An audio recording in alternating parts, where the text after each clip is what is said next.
Welcome to ఎల్జీటీవీ. ముందుగా headlines.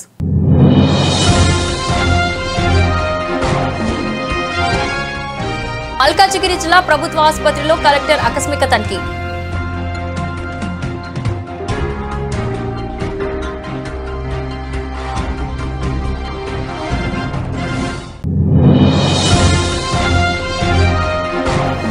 పుస్తెల్ తాడు తాకట్టు పెట్టి కంటే నకిలీ మొక్కజొన్న విత్తనాలు అమ్మారని కన్నీరు మున్నీరైన మహిళా కౌలు రైతు.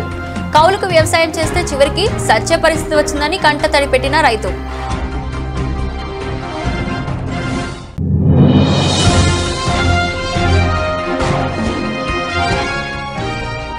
బంజారాహిల్స్ లో ఆలయం ధ్వంసం, పాత పెద్దమ్మ గుడి ప్రాంతంలో ఉద్రిక్తత.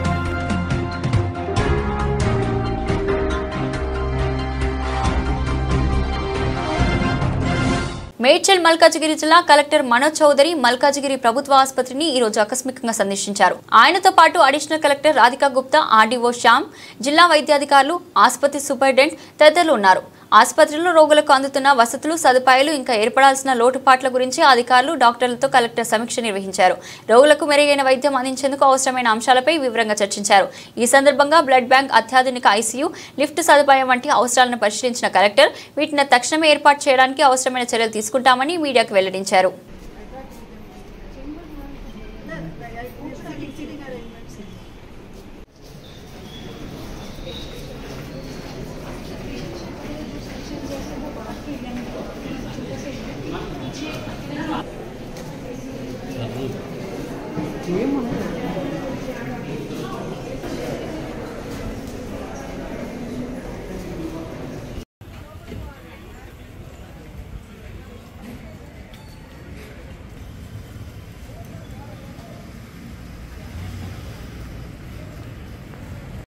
Local package.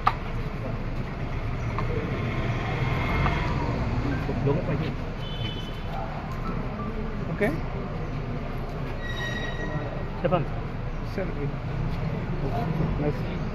మేడ్చల్ మల్కాజ్గిరి జిల్లాలో ఉన్న మన district come government general hospital దీంట్లో ఉన్న డిఫరెంట్ రిక్వైర్మెంట్స్ ఏవైతే ఉన్నాయో ఈరోజు మన అడిషనల్ కలెక్టర్ లోకల్ బాడీస్ గారు, అదేవిధంగా superintendent and the team of doctors అందరూ కూడా కలిసి విజిట్ చేయడం జరిగింది.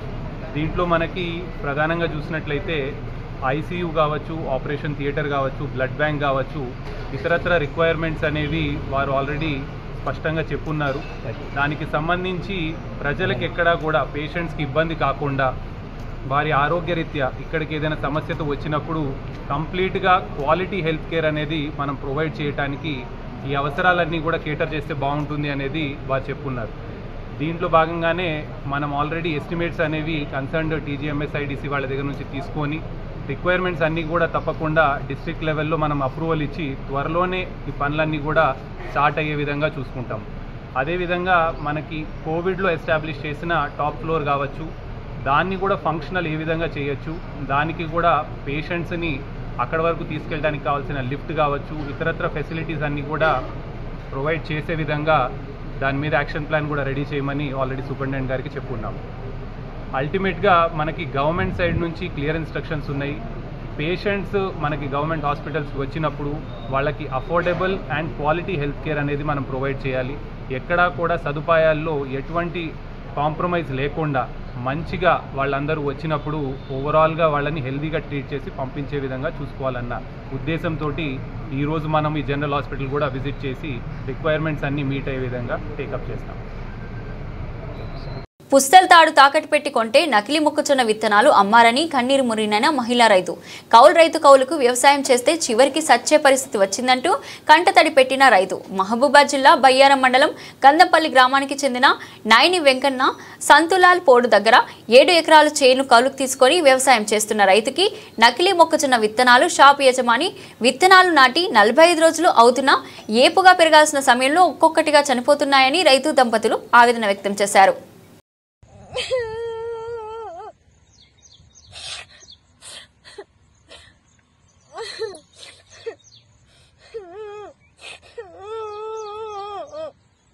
అట్ట మోసం చేయొద్దండి, నన్ను కాదు మోసం చేసేది. ఏ షాప్ వాళ్ళు అయినట్ట మోసం చేయొద్దు. ఏదైనా ఉంటే నిజాతిగా పెట్టుకొని బతకాల. ఎవడైనా షాపాడు నాకు ఇయ్యకున్నా మంచిదే కానీ ఇట్లా మోసం చేయొద్దు. మేము కష్టపడి మేము బతుకుతున్నాం.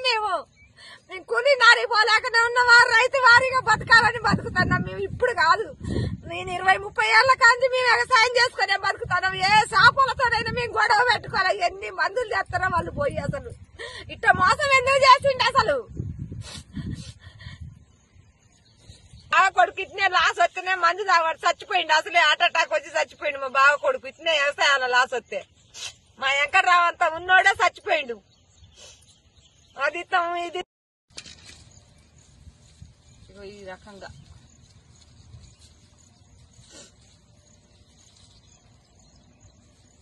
మాకెట్ట న్యాయం చేస్తారో ఏమో.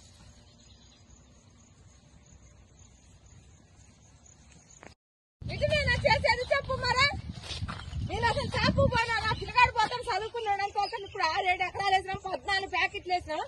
నేను మెల్ల తాడుకుదా పెట్టి ఇగో ఈ తాడుకుదా పెట్టి నేను తెచ్చి 45,000 ఇచ్చి నా కొడుకు ఇచ్చి పంపించిన నేను. మరి ఇటు నేను ఇప్పుడు 3 రోజులు అయితే 20 రోజుల పైన అయింది. ఒక తేజ బాబురావు అని పిలిచిన, ఒక భద్రు ఉన్నాడు, ఒక రాజు ఉన్నాడు, ఒక అశోక్ వాళ్ళు ఉన్నారు. ఒక వాళ్ళ మొక్కజొన్న ఎత్తానికి పోయినాం మేము, సైజుల మొక్కజొన్న ఎత్తానికి పోయినాం మేము. అందరి మంచిగా ఉన్నాయి. చూడండి మీరు చూడండి, కర్రలు ఇది తెచ్చినగా చూడండి. మరి ఏంది నీరు తోట ఎత్తాను, నీరు పోతే పోయింది. ఇయ్యాలి మొక్కజొన్న వేసుకున్నాం. మరి ఏంది మా పరిస్థితి ఏంది? ఏం చేస్తారు? ఇది బాబురావుల దేరకొచ్చిన నేను మీరు కంపెనీ వాళ్ళని. ఇగో ఈ చేసినట్టు రోజుకు రోజు మళ్ళీ బావిలో నీళ్లు ఉండే మా బాధ. మేము ఎట్టా మేము వ్యవసాయం చేసుకున్నాం. మేము కూలీ నాలుగు కూడా పోయేటోళ్ళం కాదు. ఎవరినైనా అడగండి, అలానే నాయన ఎంకన్నాని అడగండి. మేము ఎవరితోనైనా గొడవలకు కూడా పోయేటోళ్ళం కాదు. ఎక్కడ ఎవరినైనా అడగండి, ఆయన ఇస్తాడు మాకు మందులైనా అయినా. మరి ఎందుకు ఇట్లా చేసినామని నిన్న పోయి అడిగినాం మేము. నిన్న మా ఆయనను నా కొడుకుని తోలే నేను. మరి ఇట్లా జరిగింది. ఇప్పుడు ఏంది మా పరిస్థితి ఏంది? మేము 1,20,000 కౌలు కట్టినాం మేము దీనికి. దుంతానికి ఎకరానికి 18,000 నాగేంద్రబాబు ట్రాక్టర్ తెచ్చి దున్నించుకున్నాం. అదే బండి అడిగినా తేడా ఉండదు. మీరు ఇత్తనాలు ఇస్తారో, మీరు న్యాయం చేస్తారో చేస్తే మీ కళ్ళ ముందటనే దున్ని మళ్ళీ మేము పైరు వేసుకుంటాం. మేమేమన్నా అబద్దం ఆడేది అయితే కాదు. మరి ఏమి న్యాయం చేస్తారో చెయ్యాలా. ఇక చూడు రాదు, ఈ రకంగా అయిపోతే మరి ఎట్లా చెప్పు? మేమేం చేయని చెప్పు అసలు. ఇక చూడండి ఇట్లా అయిపోతుంది. మరి మాకు న్యాయం ఏం చేస్తారో ఏమో. మరి ఇగో కర్రలు, ఇగో కర్రలు, ఇగో కర్రలు, ఇగో ఇంత గ్యాపులు ఇగో ఇట్లా పోతాను. ఇక చూడండి ఇగో కర్రలు, ఇగో అగో ఆడ కర్ర ఇవన్నీ ఇట్లా గ్యాప్ పోతుంది. ఈ దయ మాకు ఏదైనా న్యాయం చేయండి. ఇక మేమైతే కౌలు పూకోళ్ళం, మాకైతే ఏం లేదు అసలు. పెట్టిన మందులు చూపించమన్నా చూపిస్తా. 45,000 కట్టినాం మేమైతే. 14 ప్యాకెట్లు ఇయ్యి 14 పిండి కట్టలు తెచ్చినాం. 4 అరకలు 2 రోజులు పెట్టి దున్నేసుకున్నాం మేము. అరకకి 2, ఒక మనిషి పిండి పోసుడు, ఒక మనిషి ఇత్తనాలేసుడు. బంజారాహిల్స్ ఎమ్మెల్యే కాలనీలోని పాత పెద్దమ్మ తల్లి ఆలయం ధ్వంసం చేశారని ఆరోపిస్తూ స్థానికులు తీవ్ర ఆగ్రహానికి గురవుతున్నారు. గతంలో గుట్టలపై ఉన్న అమ్మవారి విగ్రహాన్ని ఇటీవలే తొలగించిన గుట్టలపై ప్రదేశంలోని నూతనంగా ఎలాంటి అనుమతులు లేకుండా నిర్మించిన భవనాలకు మార్చారు. ఈ ఏడాది బోనాలు కూడా ఘనంగా నిర్వహించినట్లు భక్తులు చెబుతున్నారు. కాగా మంగళవారం అర్ధరాత్రి గుర్తు తెలియని వ్యక్తులు దీన్ని కూల్చివేసినట్లు వారు పేర్కొంటున్నారు. దీంతో ఆ ప్రాంతంలో స్వల్ప ఉద్రిక్తత పోలీసులు సంఘటన స్థలానికి చేరుకుని స్థానికులను శాంతింపచేస్తున్నారు. పోలీస్ స్టేషన్ కి వచ్చి ఫిర్యాదు చేయాలని సూచించడంతో శాంతించారు.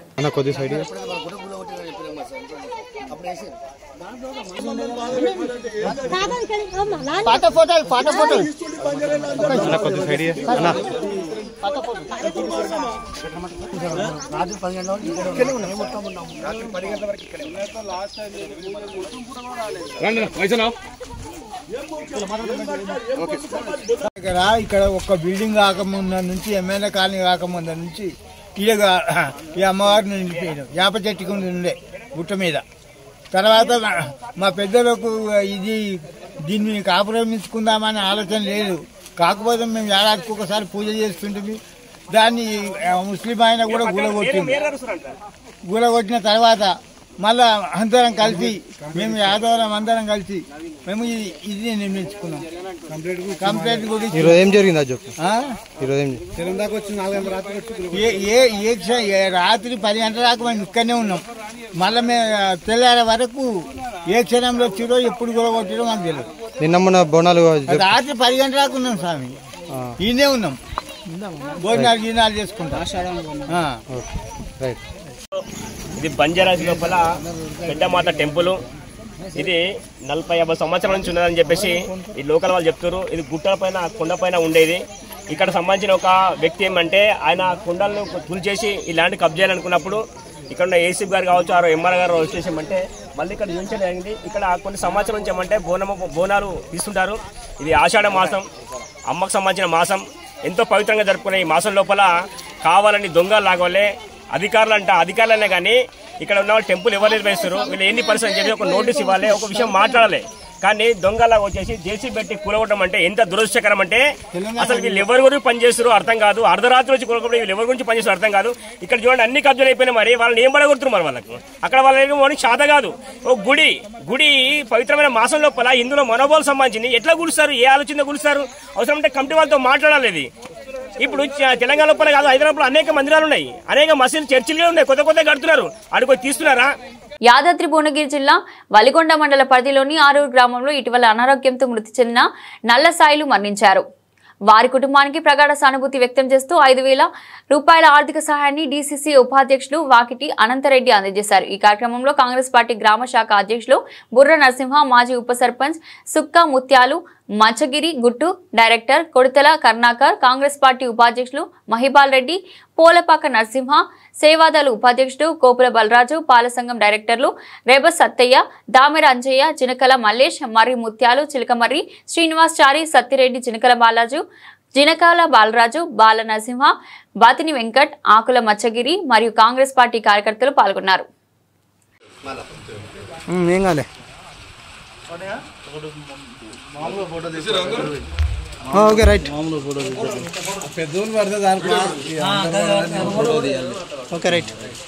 సోనియా గాంధీ, రాహుల్ గాంధీ గారి నాయకత్వంలో కాంగ్రెస్ పార్టీ ప్రభుత్వం అర్హులైన ప్రతి ఒక్కరికి రేషన్ కార్డు ఇస్తుంది అని మునుగోడు నియోజకవర్గం గౌటుప్పల్లో మండల కేంద్రంలోని ఎస్వీ ఫంక్షన్ హాల్లో నూతన రేషన్ కార్డుల పంపిణీ కార్యక్రమంలో పాల్గొన్న మునుగోడు శాసనసభ్యులు కొమ్మిటిరెడ్డి రాజగోపాల్ రెడ్డి అన్నారు. చౌటుప్పల్ మండల పరిధిలోని లబ్ధిదారులకు కలెక్టర్ ఇలా త్రిపాఠి, ఎమ్మెల్సీ నెల్లికంటి సత్యంతో కలిసి నూతనంగా మంజూరైన రేషన్ కార్డులను అందజేసిన రాజగోపాల్ రెడ్డి, మీకోసం ఉచిత బస్సు ప్రయాణం తీసుకొచ్చాం, పేదలకు 200 యూనిట్లు ఫ్రీగా ఇస్తున్నాం, సన్న బియ్యం ఇస్తున్నాం, రేషన్ కార్డులు ఇస్తున్నాం.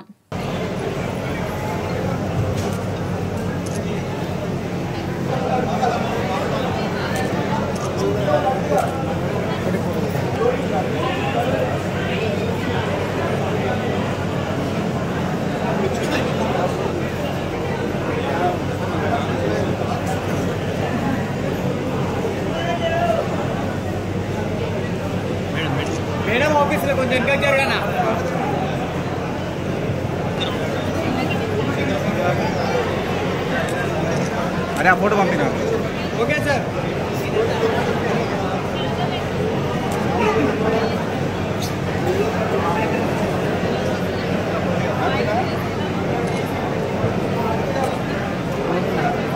फोटो सर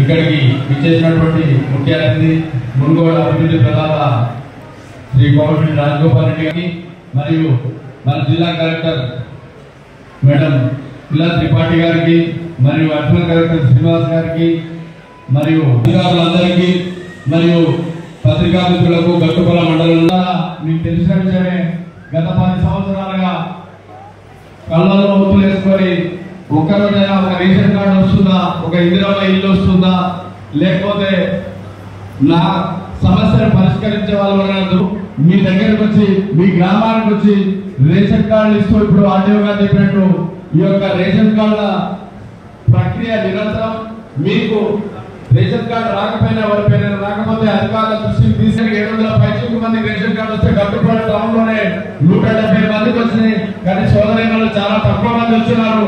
దయచేసి మరియు నాయకులందరూ కూడా కోఆర్డినేట్ చేసుకొని వారి తక్షణం స్పందించి ఎవరికైనా కోరిక తీర్చే విధంగా వారు ఉంటారు, ఎవరి సమస్యలను పరిష్కరించే విధంగా వారు ఉంటారు. కాబట్టి కాంగ్రెస్ ప్రజాపాలన వచ్చాక రైతులందరూ సుభిక్షంగా ఉంటున్నారని వారికి ముందుగానే నీరును విడుదల చేసి 1200 ఎకరాలకు సాగునీరు అందించే ప్రయత్నం చేస్తున్నామని నకరికల్ ఎమ్మెల్యే వేముల వీరేశం అన్నారు. నల్గొండ జిల్లా నర్కట్పల్లి మండలం బ్రాహ్మణ వెలుమలలో బ్రాహ్మణ వెలుమల ఉదయ సముద్రం కుడికాలువలో ద్వారా కిందికి నీటిని విడుదల చేశారు.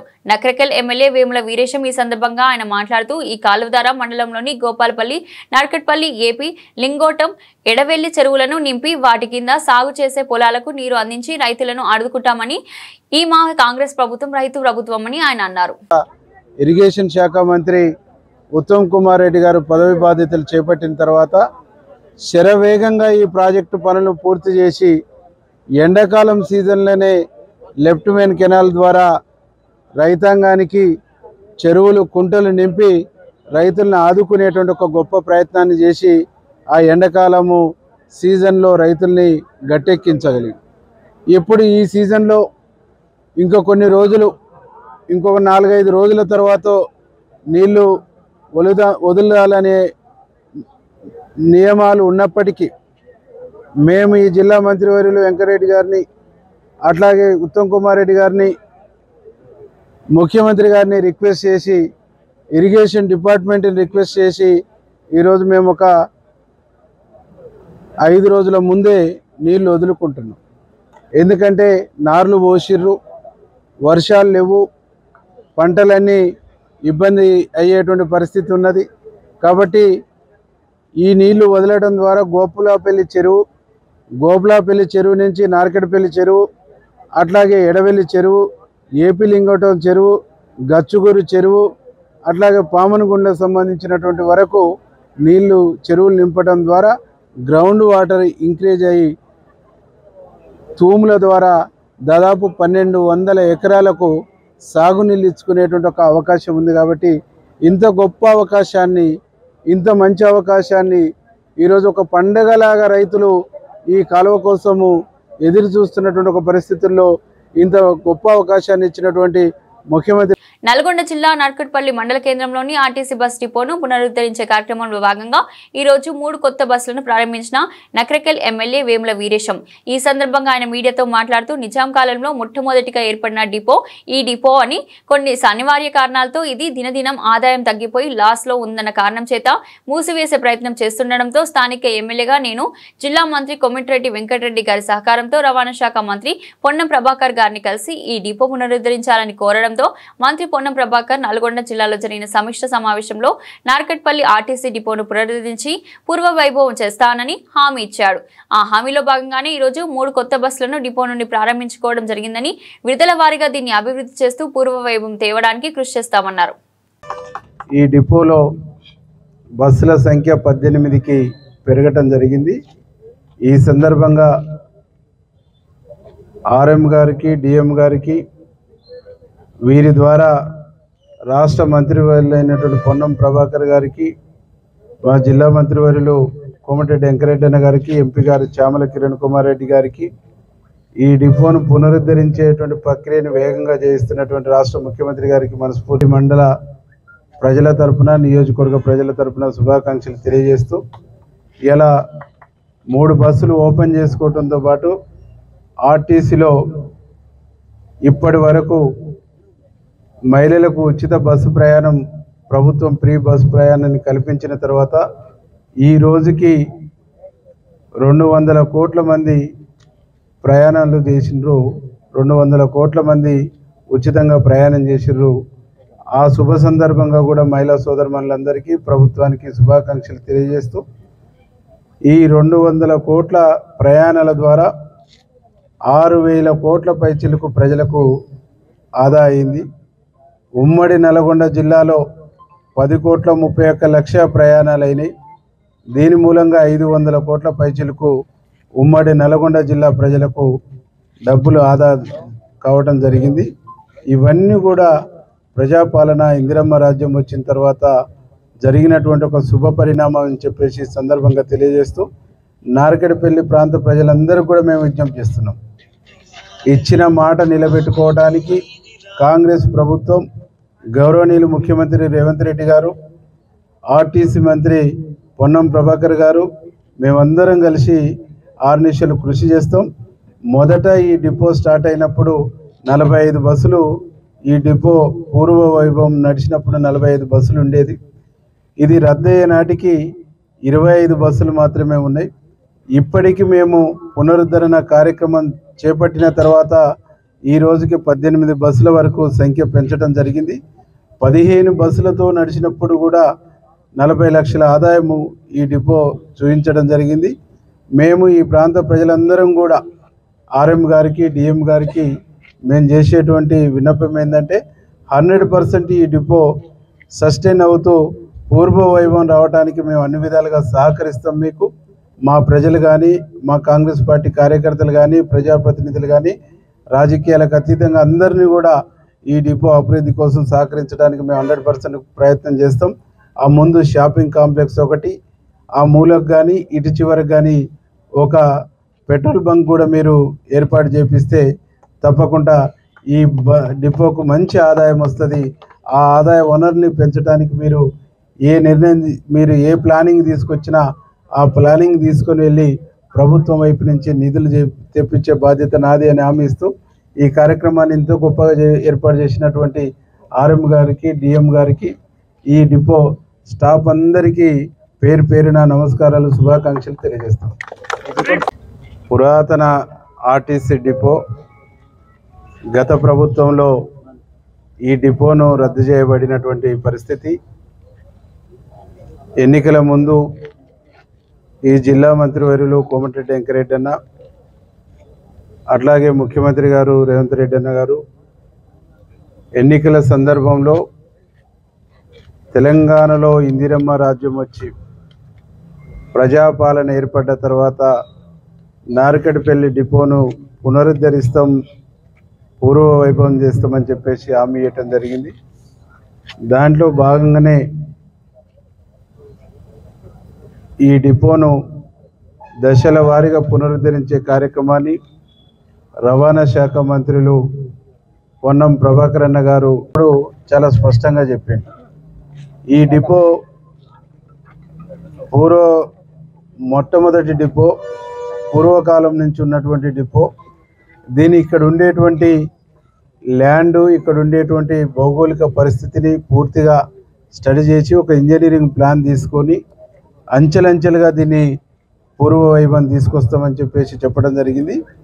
ఈ రోడ్డు సైడు షాప్స్ కానీ ఇక్కడ ఇంకేమేమి డెవలప్మెంట్ యాక్టివిటీస్ చేయాలనేటువంటిది ఇంజనీరింగ్ ప్లాన్ వచ్చేసిన తర్వాత దానికి ఒక టైం బాండ్ పెట్టేసి చేస్తాము. ఆ లోపు దీని డెవలప్మెంట్ కానీ కొత్త బస్సులు ఏర్పాటు చేసుకునేటువంటి ప్రక్రియ అనేటువంటి నిరంతర ప్రక్రియగా కొనసాగుద్ది. ఈ ప్రక్రియ కొనసాగుతూనే దీనికి పూర్వ వైభవం తీసుకురావడానికి ఇక్కడ నీడ్స్ ఏమున్నాయి, నిధులు ఏం కావాలనేటువంటిది ఒక అంచనాకు వచ్చిన తర్వాత పూర్తి టైం బాండ్ ప్రోగ్రామ్ను మేము ప్రకటిస్తాం. వచ్చినప్పుడు గౌరవ ఎమ్మెల్యే గారు రిప్రజెంటేషన్ చేశారు దీనికి పూర్వ వైభవం తీసుకురావాలని. అదే క్రమంలో మరి ఈరోజు 3 బస్సులు ఇక్కడి నుంచి ప్రారంభోత్సవం చేసుకోవడం జరుగుతుంది. మరి డెఫినెట్గా గతంలో నార్కట్పల్లి డిపో తెలంగాణ ప్రాంతంలోనే మొట్టమొదటిగా ఏర్పాటు చేసేటువంటి డిపో కాలక్రమేణా కొంత మనకు జ్యూరిడిక్షన్ తగ్గిపోయి కొత్త డిపోలు వచ్చిన క్రమంలో ఇక్కడ బస్సుల సంఖ్య తగ్గింది. అయితే మరలా ఈ మహాలక్ష్మి స్కీమ్ పెట్టిన తర్వాత మళ్ళీ కొంత ఇక్కడ నీడ్ ఏర్పడిన క్రమంలో బస్సులు పెంచుకుంటూ పోయే ప్రయత్నం చేస్తూ ఉన్నాం. రానున్న రోజుల్లో డెఫినెట్గా మరి ఇక్కడ బస్సుల సంఖ్య పెరిగే అవకాశం ఉంది. సో ట్రాన్స్పోర్ట్ మినిస్టర్ గారు కూడా ఎమ్మెల్యే గారికి హామీ ఇచ్చారు. డెఫినెట్గా దశల వారీగా ఇక్కడ బస్సుల సంఖ్య పెంచడం జరుగుతుంది. అదే క్రమంలో ఎమ్మెల్యే గారు చెప్పినట్టుగా ఈ రోజుకి రాష్ట్ర వ్యాప్తంగా మరి 200 కోట్ల మహిళా ప్రయాణికులు బస్సుల్లో ప్రయాణం చేయడం జరిగింది. దాని మూలంగా 6,000 కోట్ల రూపాయలు ఆదా చేయడం జరిగింది. ఈ మహాలక్ష్మి స్కీము ద్వారా మరి ఎంతోమంది మహిళలు మరి జిల్లా హెడ్ క్వార్టర్ హాస్పిటల్స్కి రావటం కానీ జిల్లా కార్యాలయాలకు పెరిగింది సంఖ్య. మహిళలు, కాలేజీ విద్యార్థులు దూర ప్రాంతాలకు వెళ్ళి చదువుకునే అవకాశం ఏర్పడింది. మహిళా సాధికారిత దశలో మరి తెలంగాణ ప్రభుత్వం, కాంగ్రెస్ ప్రభుత్వం వెళ్తున్న నేపథ్యంలో ఈ మహాలక్ష్మి స్కీము చాలా తోడ్పాటు అందిస్తున్నది ఆర్టీసీ ద్వారా. సో అందరికీ కూడా ఈ సందర్భంగా ధన్యవాదాలు తెలుపుతూ ముగిస్తాము. బులెటిన్ ముగించే ముందు హెడ్లైన్స్ మరోసారి.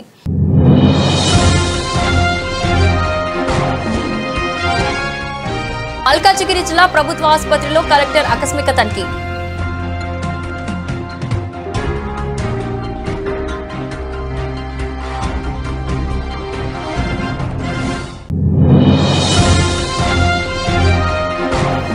పుస్తెల్ తాడు తాకట్టు పెట్టి కంటే నకిలీ మొక్కజొన్న విత్తనాలు అమ్మారని కన్నీరు మున్నీరైన మహిళా కౌలు రైతు. కౌలుకు వ్యవసాయం చేస్తే చివరికి సత్య పరిస్థితి వచ్చిందని కంట తడి పెట్టిన రైతు.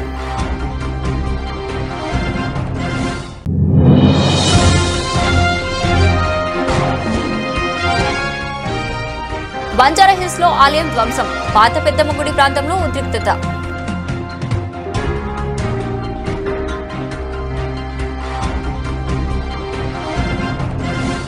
ఇది ఈ రోజు బులెటిన్. మరో బులెటిన్లో మళ్ళీ కలుద్దాం. అంతవరకు సెలవు.